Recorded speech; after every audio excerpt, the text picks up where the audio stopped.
அஸ்ஸலாமு அலைக்கும் என் இனிய நண்பர்களே, எப்படி இருக்கீங்க? நாங்கள் சூப்பராக இருக்கோம். நீங்களும் நல்லா இருக்கணும். Welcome to my vlogs Tamil channel. இந்த வீடியோ ஒரு விழிப்புணர்வு வீடியோ.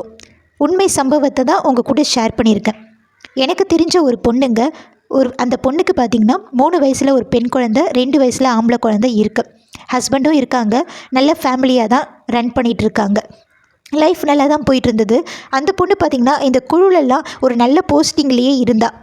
இந்த குழுவில் லோன் வாங்குறது அதெல்லாம் பார்த்துட்டு நல்லா தான் போயிட்டு இருந்தது.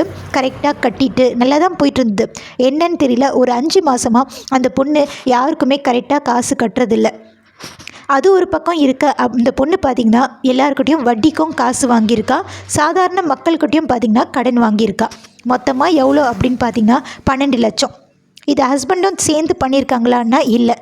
எல்லாருமே வீட்டு வாசல் வந்து கத்த ஆரம்பித்த பின்னாடி தான் ஹஸ்பண்டுக்கே தெரிஞ்சிருக்கு. சுற்றியும் பார்த்திங்கன்னா அக்கம் பக்கத்தில் இருக்கவங்களாம் சொந்தக்காரங்க தான். அவங்களுக்கும் பார்த்திங்கன்னா அப்போ தான் தெரிய வந்திருக்கு. எல்லாரும் சேர்ந்து அந்த பொண்ணை கேள்வி கேட்கும்போது அந்த பொண்ணுக்கிட்டேருந்து எந்த ஒரு பதிலுமே இல்லை. என்ன செலவு பண்ணா, எதுக்காக வாங்கினா, யாருக்கு கொடுத்தா, எந்த ஒரு பதிலுமே இல்லை. சரி காசு இருந்தால் கொடுத்துடு அப்படின்னு சொன்னால் காசுமே இல்லை. இதுக்கெல்லாம் காரணம் என்ன அப்படின்னு பார்த்திங்கன்னா வரவுக்கு மீறிய செலவு தாங்க. ஹஸ்பண்ட் ஒய்ஃப்குள்ளே ஒரு அண்டர்ஸ்டாண்டிங் இல்லாமல், ஒளிவு மறைவு இல்லாமல் இருக்கிறது தான் இதுக்கெல்லாம் காரணம்.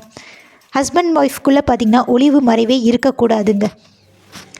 அன்னைக்கு என்னென்ன நடக்குது வீட்டில் அப்படின்றத ஹஸ்பண்ட் ஒய்ஃப் 2 பேருமே பார்த்திங்கன்னா ஷேர் பண்ணிக்கணும். வெளியில் என்ன நடந்துச்சு அப்படின்றத ஹஸ்பண்டும், வீட்டில் என்ன நடந்துச்சு அப்படின்றத ஒய்ஃபும் ஷேர் பண்ணிக்கணும். அப்போ தான் வீட்டில் எந்த பிரச்சனையும் நடக்காது. என்ன நடந்துச்சு அப்படின்றது 2 பேருக்குமே தெரிஞ்சிருக்கும். ₹1 அப்படின்னாலுமே என்ன செலவு பண்ணாங்க அப்படின்றத 2 பேருமே ஷேர் பண்ணிக்கணும். திடீர்னு ஹஸ்பண்ட்கிட்ட கணக்கில்லாமல் காசு இருந்தாலோ, எக்ஸ்ட்ராவாக அவங்கக்கிட்ட காசு புழங்கினாலோ, எக்ஸ்ட்ராவாக அவங்க செலவு பண்ணிகிட்டு இருந்தாலோ, அதே மாதிரி ஒய்ஃபும் பார்த்திங்கன்னா எக்ஸ்ட்ரா செலவு பண்ணிகிட்டு இருந்தாலோ, குழந்தைங்களுக்கு ஏதாச்சும் ஆடம்பரமாக வாங்கி கொடுத்துட்டு இருந்தாலோ, வீட்டில் ஏதாச்சும் திடீர்னு பொருள் வந்திருந்தாலோ, அது ஏன் எதுக்கு அப்படின்ட்டு 2 பேருமே மாற்றி மாற்றி கேள்வி கேட்கணுங்க. அப்போ தான் அந்த லைஃப் நல்லா இருக்கும். என்னமோ பண்ணுறாங்க, ஏதோ பண்ணுறாங்க, வீட்டுக்கு பொருள் வருது அப்படின்னு நம்ம இருந்துடக்கூடாது. அப்படி இருந்தால் அதுதாங்க பிரச்சனையில் கொண்டு போய் விடும்.